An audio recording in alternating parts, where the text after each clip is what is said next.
Bonjour à tous, aujourd'hui je vais vous présenter la mesure d'une couleur. Donc on est en formulation en BTS métier de la chimie, je vous demande de tout prendre sur une feuille double en rouge. On est parti pour l'explication des couleurs. Donc je vais commencer par parler un petit peu de comment mesurer scientifiquement la couleur du logo du lycée Galilée. Donc j'ai pris un exemple évidemment qui nous est cher. L'idée c'est de pouvoir parler de la couleur de manière scientifique sur le logo du lycée Galilée. Donc, il faut savoir que si je voulais coder finalement le logo, eh ben, il aurait le code suivant, donc en rouge, vert, bleu. RGB, ça veut dire rouge, green et blue. Évidemment, green, c'est pour le vert.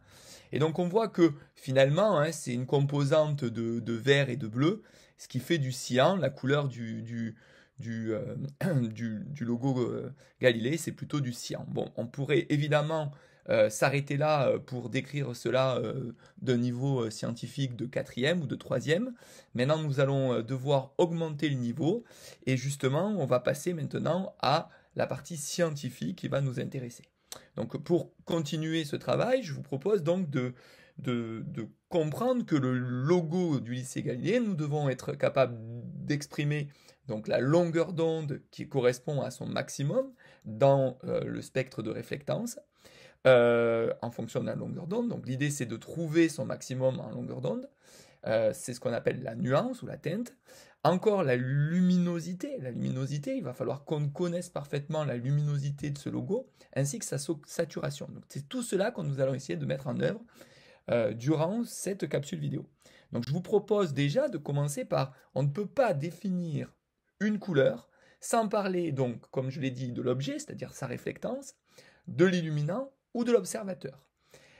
À cela, pour y arriver, il va falloir qu'on retranscrive donc finalement le code couleur RGB en finalement des coordonnées X, Y, Z. Et comment? Ben déjà, il va falloir qu'on définisse un certain nombre de choses. Et donc la Commission internationale de l'éclairement définit en 1931 la perception humaine moyenne sous forme d'observateur standard. Le premier, c'est de considérer que l'observateur est à 2 degrés, c'est-à-dire un champ visuel restreint, utilisé pour des petits échantillons tels qu'un logo. Il en existe d'autres qui viendront plus tard. L'illuminant D65, c'est la lumière du jour moyenne à 1504 Kelvin. Et enfin, on va choisir une mesure SCI, c'est-à-dire avec la composante spéculaire incluse, qui inclut donc la composante spéculaire, la réflexion brillante, dans l'évaluation de la couleur. Cette méthode est utile pour obtenir notamment une mesure indépendante de la finition de la surface, brillante, satinée et mate. Alors, évidemment, le but du jeu, ça va être de pouvoir passer maintenant, grâce à tous ces facteurs, à une matrice qui nous permettra de retrouver x, y et z. Je définis donc un certain nombre de vocabulaires. L'espace CIE en 1931 X, Y, Z a été défini pour fournir une représentation objective des couleurs perçues par un observateur moyen. Il repose sur 3 primaires fictives que l'on appelle X, Y et Z. Issues d'une transformation linéaire des primaires, attention, du codage RGB, et ce codage RGB, évidemment, est sous forme linéaire, linéarisée. C'est-à-dire que tout à l'heure, nous avions du code, nous allons devoir le linéariser. Sous un illuminant donc D65 avec un observateur de 2 degrés. Cette conversion se fait par une matrice 3,3, déduite des chromaticités des primaires et du point blanc. Je vous passe les détails par rapport à ces explications. L'idée, c'est que vous compreniez bien qu'il est possible de passer du codage RGB à la valeur XYZ. Pour cela, on vous donnera toujours la matrice. Donc la matrice, elle vous est donnée ici. À faire bien attention, on peut avoir des matrices qui vous sont proposées directement sous la forme RGB ou alors RGB linéarisé. On verra comment on fait pour passer au RGB linéarisé. C'est très simple puisque le codage est effectué entre 0 et 255 bits, donc ça va être facile de pouvoir finalement coder. Donc c'est un codage sur 8 bits, comme il y a 2, comme c'est binaire, eh bien, ça fait 2 puissance 8, ça fait 256, et comme on commence à 0, on va jusqu'à 255 valeurs, ça fait bien 256 valeurs.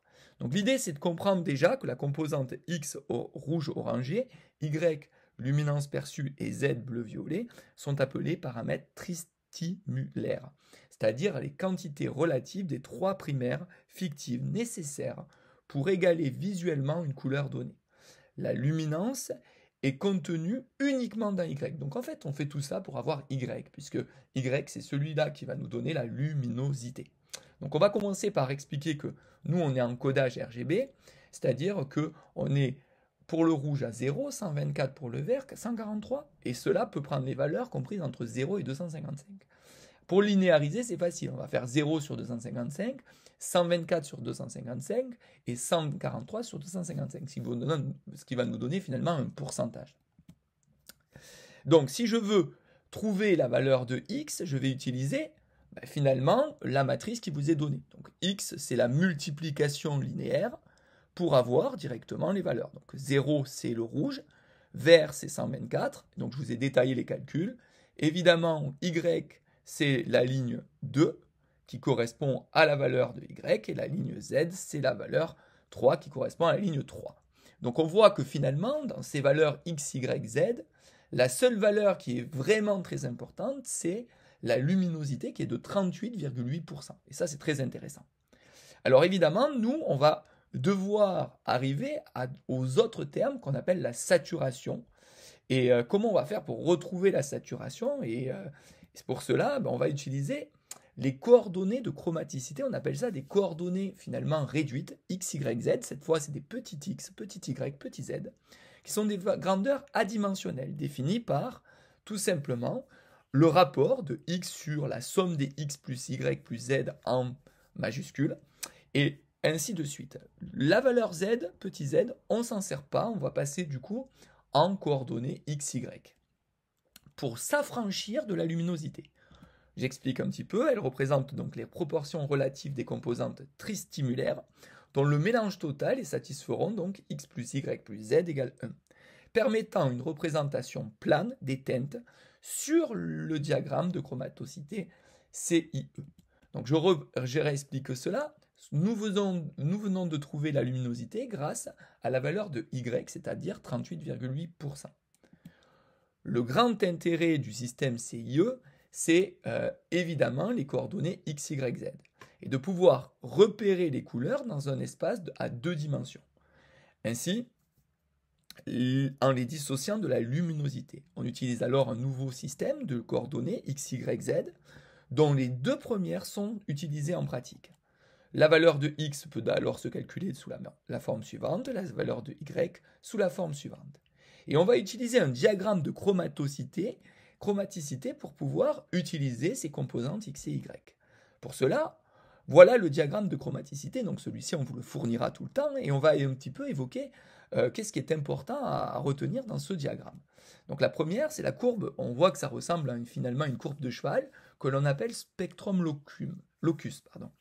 Elle représente les couleurs monochromatiques, c'est-à-dire les couleurs spectrales, de tout le spectre visible depuis le rouge jusqu'au violet. Donc le rouge, évidemment, commence tout en haut à 700, et puis va faire la forme de la courbe du fer à cheval pour redescendre à 380 nanomètres.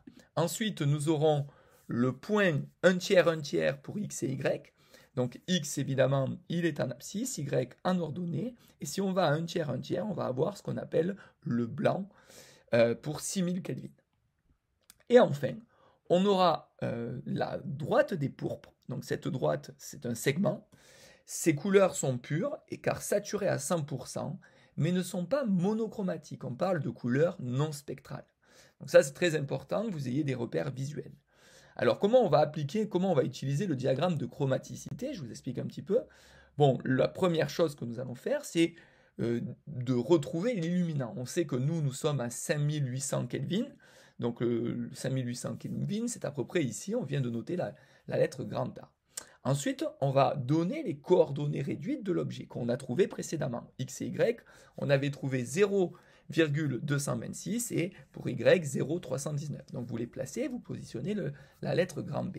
À partir du moment où vous avez trouvé A et B, vous allez pouvoir tracer un segment qui va aller évidemment sur les bords du fer à cheval, c'est-à-dire comme je viens de le représenter, et on va pouvoir générer la lettre C qui s'appelle la longueur d'onde dominante, c'est donc très importante pour nous, c'est à peu près On voit bien 488 en fait nanomètres. Et la longueur d'onde dominante de la couleur complémentaire, qui serait alors ici C', et qu'on va pouvoir avoir et noter à peu près, je sais pas, hein, on revient en arrière. Bon, on va les noter comme ça, au moins ça sera plus facile, en notant respectivement ABC, les points correspondant à l'illuminant, l'objet et l'intersection AB avec le spectrum locus, on obtient la saturation. Alors comment on va faire? On va trouver donc la longueur dominante environ égale à 490 nanomètres, en réalité c'est légèrement en dessous, on l'a vu. Ensuite la saturation, on va prendre la mesure de AB, que l'on va diviser par la longueur AC, et on va trouver à environ 40%. Et enfin, la luminosité est directement obtenue par Y, 38,8%. Alors, évidemment, tout ça, c'est très important parce que on a pu avoir des informations capitales, comme la longueur d'onde dominante qui va pouvoir nous permettre de tracer la courbe de la réflectance et avoir un maximum à 490 nanomètres. Et ainsi, on va pouvoir parler parfaitement de notre logo Galilée en rappelant que du coup, on a 490 nanomètres pour la nuance, c'est-à-dire la teinte. On a ensuite une saturation à 40%. Et enfin, une luminosité à 38%, chose que nous n'étions pas capables de parler avant. Enfin, on va évoquer ensemble le système CIE 1931 possède encore quelques défauts. Le premier, c'est un espace non homogène. On a vu d'après le diagramme de chromaticité, une trop grande importance est accordée au vert par rapport au bleu et au rouge. Ensuite, c'est un espace non euclidien, c'est-à-dire que la distance entre deux couleurs du diagramme de chromaticité, XY, n'est pas perçue de la même façon que le système visuel lui-même. La distance ne correspond pas donc aux couleurs, aux écarts de couleurs réellement observés. Et enfin, le système syllabe fut créé alors pour résoudre les difficultés. C'est ce que nous ferons dans une prochaine capsule vidéo. Voilà, vous pouvez donc reprendre tout cela et on va faire des exercices ensuite sur ce modèle.